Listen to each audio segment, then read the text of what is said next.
So, recurve sight pins are one of the most important parts of your equipment. And to be honest, there are about 1 million different sight pins you can choose from. So today I've got another special episode for you where I'm joined, as you can see, by Mike Peart as well. And we're going to talk about... Hi, Mike. How are you doing? I'm good.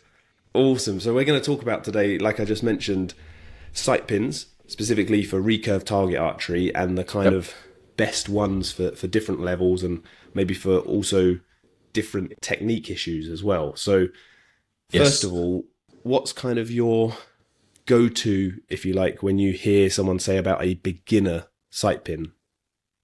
Well, most of the time, as soon as someone turns up at the club and they're a beginner, they've got a new sight, most of the bows and most of the sights, they come with a sight pin that's very similar to what comes with the Shibuya bow.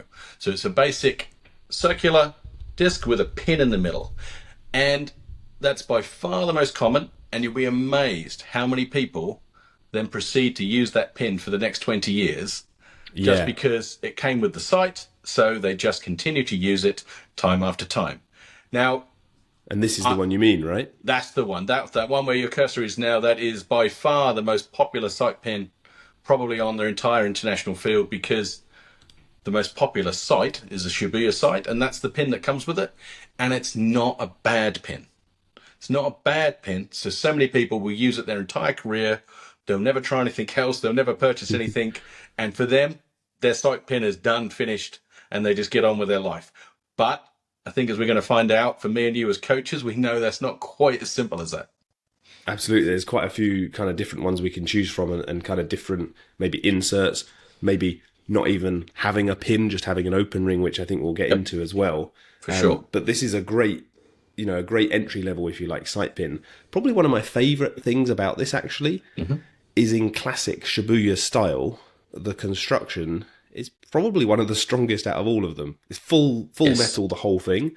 And although I've tried well and have bent a couple, they're almost impossible to break, even if you knock them into a door. I've had a few bent, but you can still shoot them. That steel ring is incredibly strong. Now, some of the much cheaper sights, they come with a plastic sight ring, and I've seen them, your bow falls over, and now your sight pin is either squashed or worse than that, broken off. And on a competition day, that's not what you want. But you're right, the Shibuya one, the reason it's been around for 30 plus years is because it pretty much does the job, and it's durable. So once you do have it, you do never need to change it. So many people don't. Yeah. And kind of going on from that, so you've obviously got that Shibuya one, but I'll bring it up on the screen again here. But you can actually, I guess this goes into the open ring conversation, but a lot of people end up using this Shibuya ring and then punching the center pin out of it. It's actually kind of a metal insert that they put in when they make the ring. Yeah, I think you've done that quite a lot. It's like a coiled piece of flat steel that's then been twisted and painted. But sometimes, if you're not careful, your arrow can go through it, and then you've got a bent pin. But probably, I'm going to say, is it most of the time I see people using that pin. I don't know if it's quite as much as that, but certainly a reasonable amount of people, like you say, they use that sight pin and they just pull out the actual pin and just leave the ring. You can put some needle nose pliers in there and pull it out, or you can poke it out with an Allen key, and then you're left with a small ring sight, which again is really quite popular. Yeah. And let's just touch on a little bit the benefits of an open ring sight like that, Shibuya or any other sight pin, versus, for example, with the pin, and maybe also with possibly a flow pin, because I think this is where there's kind of like standard pins. Open ring is one way. Yep. And then flow pins is possibly kind of the other end of the spectrum. And almost between the Shibuya pin and the glowing flow pin, probably in the middle of that is the Shibuya pin as well. Sorry, not Shibuya, Spigarelli. Yeah, the Spigarelli one. I think this is a pin that you've had some experience with as well, yes?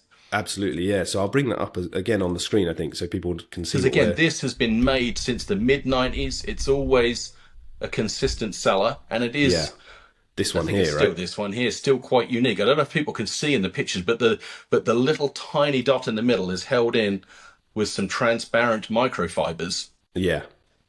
So if you just want to have the vision of having... This was back in the day when having a piece of glass was not allowed. So the only way to get a dot in the middle of a big open space was to have these little tiny fibers go across. And this pin has been for sale for decades now, and again, if you want a dot, this is probably one of the classier options you can go for. Yeah, and very popular, maybe diverting off topic, but we're talking about target, but this is very popular for field in particular because of the sharp corners as well, isn't it? But you've got a nice big field of view. And yeah, anytime Yeah. now, especially even in the target world, so many competitions now are on square targets. And by that, I mean target butts. I mean, the big foam target is square. Back when I was a kid, most targets were straw and they were circular. So you Yeah. had nothing to line up your left and right on your sight to make sure your bow was vertical. Now we've got square targets. I think the argument for using a square pin on the outside of the pin, even if the inside is circular, having a square outside, now that we shoot against square targets, often with perfectly straight legs on the side as well, there's a really significant gain and more chance of you keeping your bow upright if your pin is square and the target is square. So I think, yeah, since the 1990s, since I was a kid, this is now an even bigger argument to try and use a pin with flat sides, with 90-degree sides. I'd really agree with that as well because, yeah, most tournaments have those square targets. So going back to that Shibuya pin and someone who's maybe got that Shibuya pin, who would benefit from punching that sight pin out of the middle and having an open ring, or maybe just having an open ring of a different sight? When would you suggest that? I guess I'll give you the blanket statement and then the more nuanced. The blanket statement is probably everyone should try it, I'd agree because with that. even if there's no issues with your technique, there's no issues with your timing, and you just shot a personal best score, I'd still be really interested to see if you shoot even better without it. And if you take it out carefully, if you go around the edge with a knife or an Allen key, just pushing it slow, you can take it out in one piece. And then if you don't like it, you can push it back in. So it is possible to try without it. So I do recommend that. But I think what you were fishing at there is so many people who are slow coming through the clicker. So many people who sort of get stuck, and maybe then when the clicker does go, they have a bit of a bad release. Anyone who just struggles to get their arrows off at all, it really is a benefit to try an open sight ring. It can transform your shooting sometimes. Because when you've got that open sight ring, essentially, you're not having to fixate on the aiming, right? You're not having to kind of prioritize that too much. And I think you've had a lot of experience, not just with yourself when you were shooting, but also with the archers you coach, where people get hung up and they're holding at full draw for long. And particularly the thing that a lot of recurve archers watching this always is probably the most common thing is, how do I improve my release? How do I get my release closer to the neck? How do I stop with the fingers going away from the neck? That kind of thing. And your sight pin can actually have a big impact on that, can't it? Can you just tell everyone about your kind of experience with open ring versus sight pin? Yeah, I mean, it was clear to anyone who ever watched me shoot a recurve, my weakest point was my release. And what a lot of people don't understand is, if you just videoed me shooting, just me physically, and you didn't see the arrows, you didn't see the target, you could tell the difference in my release between shooting an open ring and shooting a pin, especially like something like that Spigarelli. Now, I love that pin. Don't get me wrong. If it's good for you, it's good. But for so many people, if I shoot a pin with such a clear dot in it, I will get slower. I will find it harder to come through the clicker. There'll be more times when I come up, I don't shoot, and I come down. And when I do shoot, my release won't be as good. And all it is our brain is really clever. And our brain wants us to win. And our brain thinks, I was going to say our brain knows, but our brain thinks, wow, my sight must be on the dead middle, or I'm not going to shoot a 10, and I must get a 10. So anytime your sight moves off, your brain tells you to stop, don't pull anymore, because your brain doesn't want it to go click, because you're not in the perfect center. The problem is we don't spend most of our time in the dead center of the target. So your brain is constantly sort of telling you not to shoot, even if it's on a sort of subconscious level. And so often when you then go to a larger ring and you can see the whole target, so often then your brain just calms down a bit, gets more quiet, and it lets you just go through the motion and shoot a better shot, and therefore get a better score as well. It's so true, isn't it? And I think you had a specific example of one of the archers you coached in the UAE, right? Where they were struggling with their timing. It was even maybe just a week or a couple of weeks before a competition. We had 2 international tournaments with just a week in between. And literally it was an instant fix. It took him from just being below his personal best to being over his personal best. And there's not many times as coaches we get to make improvements like that so quick and so easy. Because if you can see someone is struggling to come through the clicker, you can see they're slow. Sometimes it's just a 10-minute operation. You change the sight pin, and within a week you can have someone shooting better. It really, there's probably more people this benefits than not. But sadly, a lot of people just don't try. Yeah. And that's kind of, I guess, so we've gone from Shibuya sight pin, possibly punching the middle out of the sight pin. We talked about the Spigarelli one. I think a lot of archers watching who've got the Spigarelli one, sometimes you end up punching the center out of that one without meaning to. There's nothing worse. I've seen people do it. You're in the middle of a competition and you just get your arrow out the quiver, you slide it onto your bow, and you stick it right through the sight, and now your sight is destroyed, you know.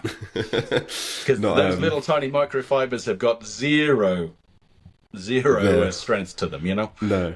It is impressive how they make, you know, that sight is very delicate and very well made, as much as it can be, obviously, but it is quite delicate to. And I want to be clear, if that's what you like, that is as good as it gets. That is the world leading sight pin in that design. You know, that's why Mr. Spigarelli has been able to make it for over 30 years. It's a quality product. I just don't think it's for everyone. No, I'd agree with that as well. So going on to maybe similar topics, but what are some sight pins that most people or a lot of people could maybe avoid? What kind of are some dangers if you're kind of thinking about sight pins? For me, so often if I meet an athlete who's having, like we said, problems coming through the clicker, problems with their timing, the biggest culprit I find is these fiber optic glow sights, glow pins, where they've got something bright and tiny in the middle, shining in your eye, constantly telling you you're not in the middle. And kind of like these ones, right? They're the ones. I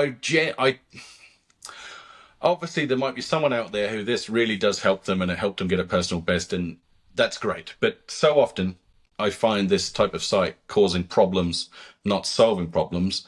And it's really difficult. They're quite expensive, and you always, the more someone has invested in a particular bow, a particular arrows, particular sight, the more they've invested in it, the harder it is to actually say, I'd like you to shoot your old sight pin, and we'll just poke out the center, you know. And I do get it. And because they're the most expensive sight pin, people feel like they're investing in their equipment, trying to get the best. But just every so often, the most expensive bit of equipment is not the best. I'd agree with that a lot, and particularly with those really bright sight pins that I showed a minute ago on the screen. It tends to be, what I've found is the archers that tend to be attracted to them tend to be archers that kind of want to aim a lot anyway, and that's why they're attracted to that design, because they're like, aiming's really important to kind of how I'm thinking about the shot, so I'm going to get a flow pin so I can really see the dot, and it just exacerbates. I'm exactly in the same camp. I think I'm trying to think of an archer that I've coached that had a flow pin and it actually helped them. I can't think of one. It's very, very rare. So I'm completely on board with you with that one. I strongly encourage, I think I don't really know much about field archery. Maybe someone in the comments can let me know. I think some field archers like them when it's really dark in the woods, and that way they can get some sort of light. I can see that there could be scenarios like that. And if that's what you do, then great, you know? Yeah. But for target, and especially I think this kind of leads on nicely to indoors, for target, a lot of the time it's not necessary, even, believe it or not, even in the UK when it's cloudy, it's bright enough. Yeah. But especially indoors as well, if people haven't tried an open ring indoors, there's really nothing to lose, because you never, unless you're really screwing up, you're not going to have to aim off. So anyone who's aiming off indoors. There's problems. And when anyone's talking about trying to connect their ability to aim with their ability to put your arrows in the middle, the best example I always give them is, I know it's a little bit dated now, but their American athlete, Jay Bars, when he won the Olympics back in 1988, I know it's a while ago, but still, he was shooting to a high standard there that's still competitive today.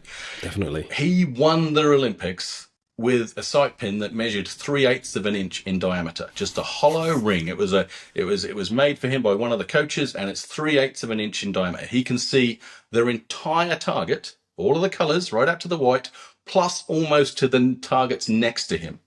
That is a big sight pin. And that's what it took for him to have the best shooting technique, the best release, and the best results in the world. He's Olympic champion. So if a sight ring that extreme is good enough to win the Olympics, I really don't think you need a 1mm bright laser in your eye. That's my example. I definitely agree with that. And if anyone wants a kind of practical exercise they can do, this just came to mind, that kind of proves this a little bit. And you don't even need to change your sight pin for this. Just shoot, half a day, or do your normal practice at whatever distance you normally do, 70 meters or whatever it is. Just shoot normally. Then take the target face off and shoot a few ends blank bail at that distance. So we'd call this distance blank bail. And just shoot this for, half a session or a full session or a day or whatever. And what you're going to find is most of the time people end up grouping a lot better. This is why you're smiling, right? And when you first do this, you think, what is going on? I'm literally not aiming at anything. We used to have a running joke because most of us used to shoot the biter over nocks. We used to have a running joke that if you start shooting distance blank bail at 70, you're going to break an arrow, because that's when everyone would start grouping better, and then you'd end up Robin Hooding an arrow, even though you're not aiming at a target. So if anyone's doubting this, that's an easy exercise you can do to kind of prove to yourself how the aiming isn't that important. Good example. Because some of these things are counterintuitive. Some of these things are not what you expect. And it's only my 30 years experience, but I only learnt this because I was taught by Lloyd Brown, their American coach, with his 30 years of experience. Because these things take time to learn and witness time after time after time, because they don't make logical sense. I can understand why you would think, I need to aim as good as possible to get the best score possible. I'll buy this. And who can blame you? It makes perfect sense, but it's only through experience and observation over decades and decades that you learn that. That's true. No, recurve archery, particularly recurve archery, is more complicated than first meets the eye. Things are not as simple as they seem. Definitely. And I've learned a lot as well. A lot of the aiming stuff that we're talking about, a lot of the timing stuff I learned as well, because Lloyd coached you. He was the head coach on the British team, and then he coached me when I was on the team as well. So we should definitely maybe get Lloyd on for a joint chat at some point, and we can talk about for sure many, many things, I think. He's a wealth of information, and he puts it across in a really, really easy to absorb way as well. Exactly, yeah. So going on, we've talked about Shibuya sight pin, open rings, flow pins, and kind of some dangers to avoid as well, Spigarelli pins. Now let's get on to kind of what's the holy grail of sight pins for recurve target. What's your kind of favorite go-to recommendation, if you like? Well, I think it's the only sight pin I've sort of purchased time and time and time again over the last 10, 20 years, and that's the Biter sight tunnel. Yep. Both the 8mm and my particular favorite, the 12mm. Yeah, so that's this one here, right? I mean, there's loads of different. As people can see here, they might be thinking they all look really different. Is this the same sight pin? That's the wonder of Biter. Exactly. There's so many. One sight pin actually means you have 30 sight pins. Exactly. That's so the basic setup here, isn't it? And you've got that pin, as people can see here. You've got the pin here, which is like the plastic housing, essentially. You've got this tool that you can insert and take out the inserts. And then these are just two examples of inserts that you can put in. Yes. But yeah, kind of talk us through why that's your favorite and kind of some of the things you can do with the inserts. To start off with, I love, if I've got an athlete who's experiencing these problems, just give them the 12mm sight pin with nothing inside, because to them it will be shocking how big it is. I'm not saying they're going to stay on this, but if you get them shooting on this, straight away they'll realize, oh, I can actually probably score better with this than I was doing before. And it sort of takes them from one extreme to the other, so it educates them that, okay, it's not about the aiming. Now, once they're settled in, it's quite possible they might want something slightly smaller. I only stick with the ring. So they do lots of crosshairs and glow pins and all sorts of things. But for me, I buy the Biter sight pin, and I buy what they call the frame kit. Okay. The Biter frame kit. And the reason I'm saying it twice is because I couldn't find it on the Lancaster website. I was putting in Biter sight tunnel, I was putting in inserts. I didn't realize their official name is the Biter frame kit. So I nearly thought you couldn't purchase it anymore. There we go. I like to have it in the black, but it's also available in the beautiful red. And I don't I don't have a problem with the colors at all. You can go for whatever color you like. But this frame kit really is fantastic. Most of the time I would have the second largest one, which is 7.5 millimeters. That's quite big still, isn't it? Yeah. It's quite big, but that's the one I personally used myself to shoot the national record of 673 back when I was shooting recurve. So that's a nice competitive score. And again, that's with 7.5 millimeter hole, you know. The smaller ones, if I put a smaller one in, I might shoot better for a couple of hours or even for a day. But the one that kept me long-term shooting at my best was the 7.5 millimeter one. How about you? What was your experience? Yeah, so I have to say, this is my favourite sight pin as well. I love the Bite at 8mm, partly because you've got so many options, and also because you can basically try different things and see what works. For me, I'll try and bring it up as well, but... so you were much more on the 8mm for yourself? Yeah, I used to use the 8mm with the bar and the dot, which I'll bring up now as well, which I'll put on the screen. So, this one. This is the one I used to use a lot. I used to put the classic, I would say. Yeah. That's sort of one of the original ones, yes, for sure. And you can use this, obviously, for people that are wondering, you can either put the bar horizontally or you can twist it round and put it so it's vertical. So I used to like it when it's vertical. But yeah, it's just a nice option, fairly bright. I used to like it indoors as well, because you can essentially, with the indoors, it's bright enough if you want the flow red colour. But I also quite enjoyed, I don't know if they're here, but having a black, they do a black version of this insert, which is quite nice indoors as well. But yeah, there's so many archers that shoot a version of the Biter tunnel. So if we just go Kim Woo Jin, you'll see archery, let's go 2024. Maybe people can just about see. So this is an 8mm Biter tunnel with, I think, similar... that insert with the bar, Kibo Bay as well. I think he's copying you there, isn't he? Yeah, I'm pretty sure. I actually spoke to him and I recommended. I saw and I said, your score 695, 696. It's just not quite there. If you try this sight pin, I think that's what's going to get you that Olympic gold. And he did that, and look what happened. You're a hero. Yeah. But yeah, Kibo Bay as well. I think all of her pictures seem to have the sight pin cut off. But I think she used to use this. Is that the clear housing? Yeah, which is kind of, I think, a little bit underrated as well, particularly for indoors. If you're struggling with bad lighting, the clear one can be quite nice. Good idea. But yes, some great kind of options for the sight pins, I think. That's the other thing I found. When you've got a 7.5 millimeter aiming pin, it doesn't really matter what the light's like. You've got as good a situation as you can have. You know, it does help you, because indoors light is a huge consideration. Definitely. And talk to us a little bit. So indoors, we touched on earlier. Hopefully, no worries about aiming off. Talk to us about your outdoor national record you shot with the open ring. I think a lot of people are probably wondering when they're watching this at the moment. What do you do when there's in the UK? Definitely win. Definitely. What do you do? I can vouch for that.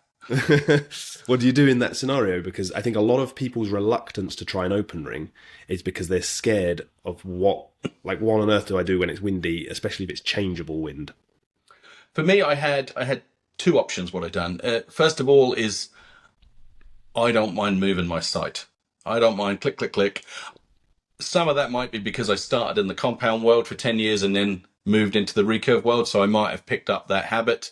I know there's some people who will spend the whole day aiming in the black and never move their sight, and that's fine. That's their choice. So if it's a consistent wind, I move my sight so I can aim at the middle. I always felt that gave me my best results. If it's an inconsistent wind and I can feel it's on, it's off, it's on, it's off, I then would just stare. I had no system other than I would just stare at the part of the target I wanted to hit and sort of trust my brain to center the sight around there. Now, I can easily understand why for some people it takes a bit of getting used to and a bit of trust. So I never really looked at the ring. I just stared at the part of the target I wanted to hit. And that worked for me. I know some people like to use the edge of the ring against the different color bands on the target, and I can totally understand that. Instead of the edge of the ring being on the white, you could move it across to the black, the blue, so you could use it to aim off like that. For me, I just stared and focused. If I want to aim off to the blue, I'll just stare at the blue and shoot my shot. How did you manage the situation? Yeah, so I think I forgot about people doing that with using the edge of the sight. Yeah. I think for a lot of people that would cause more problems than it's worth, and I would encourage people to go with your approach. I used to basically stare at where I wanted to aim off, and I would do that whether it was an open ring or a pin when I was using that. But also I think a lot of people get really funny about their sight and not wanting to move it. And I think this is a great plus with you coming from compound where you were more used to it. You were probably a lot better calibrated as to how much you need to move it as well. Maybe. Because, I see a lot of people. I mean, there's one famous example of, I say famous in my own head, where I was at some competition and someone was grouping in the 5-4 for a couple of ends. And I was thinking, I don't want to be this person. I'm just going to let them do their thing. And after a few ends of grouping in this place, I said, I think, give your sight a bit of a move. I think your group's actually quite good. You could move it in the middle. And they were like, oh, thank you for that. Thank you so much. And they went to their sight and they went, click, click. And I thought, oh my God, this is going to need a bit more than that. So I think two things I'd suggest for people kind of watching is you're not going to learn how to aim off instantly. So if they're scared about going to a competition and aiming off, that's correct if you've not practiced it. So definitely practice it, on your own. When there's no wind, I think is a lot easier. So practice it in training, and that way you can maybe practice the aiming off and see how the group is. I want to shoot blues and see if you can shoot the blues. And then the other thing is learn how much your sight actually moves your arrows, and then you feel confident. So much more than you expect.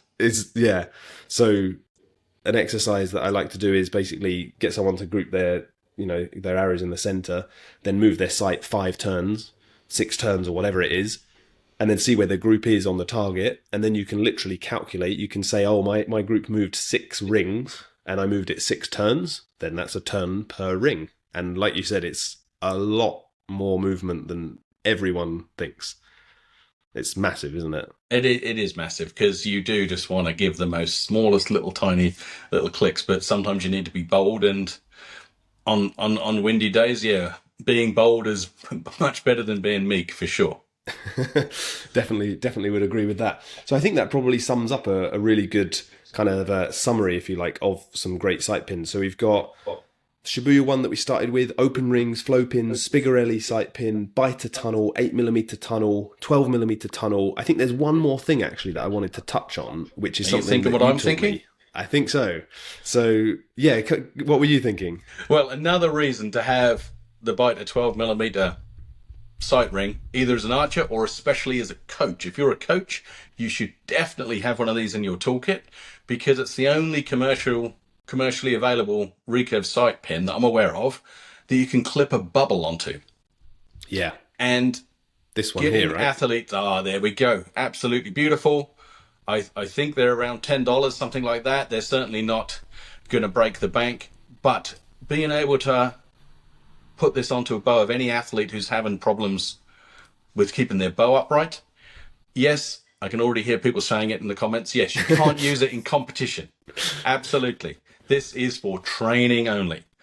But being able to train with the bubble on your bow. So yes, it's already got the flat side. So it's already got one thing to try and help you keep your bow upright. But having the bubble on there just makes it crystal clear and obvious. And the athlete can train themselves. Because so often they'll start with the bow upright.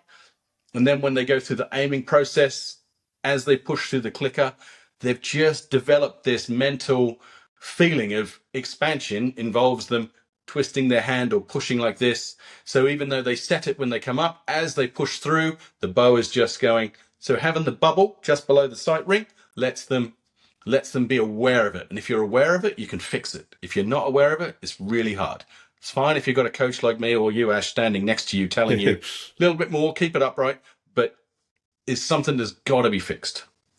I'd agree with that. And I'd almost go so far as to say it's almost impossible to fix it without something like this, because it becomes almost straight in your, and I'm speaking from experience here when I've canted my bow as well. You honestly believe it is straight, and when someone tells you Yeah, someone tells you you're canting your bow. You're like, oh, okay, whatever. They're trying to like screw me over here in the competition or something. And then you look at a video and you're like, oh, yeah, I am. And it's almost impossible without this. I know some people have used the Mantis Archery thing, which is like the device you put on your sight and it kind of gives you angle information, that kind of thing. That's useful maybe after the fact, if you want to look at the whole day shooting and see what your average was and get like collated data. But nothing beats this. I would. But if you want to learn correction, you need instant feedback. Students can't fix things if they're not getting feedback. Because if you don't know you're doing it wrong, you can't make sure you're doing it right. And when you do it right, you need that feeling. And yeah, I've stood there as a coach and poked their bow to get it upright, and it just feels crazy. But if you can just put this sight pin on there, and they can, when they go to the competition at the weekend, they can just slide it off. It's so easy, so quick and simple. But it can really sort out this problem. And I want to just touch on a little bit more. As a right-handed archer, if your top limb is leaning over to the right-hand side, this will probably take 5 points off your score. If it's leaning over to the left-hand side, so right-hand archer, top limb, leaning over to the left, that's going to take 15 or 20 points off your score. So any athlete who's leaning that way, top limb to the left, they need to make this their number one priority. Fix that bow lean. Nothing else matters. And I was sort of half aware of this, but I went to a coaching seminar from Coach Kim. Excellent seminar. He's anyone who can go to any of his seminars, they are fantastic. He's educational. He's informal, very down to earth. Really good. And he stressed this point like 3 times in the weekend, because he's like, if anyone's doing it, you stop everything else. Nothing else matters until this is corrected. And in my experience, he's right. Of course he is. Yeah, he's right. It does make a big difference. And I'd agree with that also with the left lean as well. Right lean is kind of workable if you have to. But yeah, left lean is like, no. Don't. It's a killer. Yeah, don't let that happen. No, this has been really good, Mike. I think we've touched on quite a lot there. We should probably save any more conversation for another day. But yeah, let us know in the comments below if anyone is kind of, who's watching this at the moment. Let us know what your favourite sight pin is, and whether you've tried, particularly I want to know whether you've tried the level, the bubble on the 12mm one. If you haven't, this isn't sponsored by Vita. Go and buy one right now. Please. They're not paying us. But you need to go and buy one. And especially if you're watching this as a coach, you should have this in your toolbox, because you probably should be using it month after month, student after student. Yeah, I 100% agree. So this has been really good. Thanks again, Mike, for a great episode. Been good fun. Yeah, and we'll see you all in the next video. Bye-bye.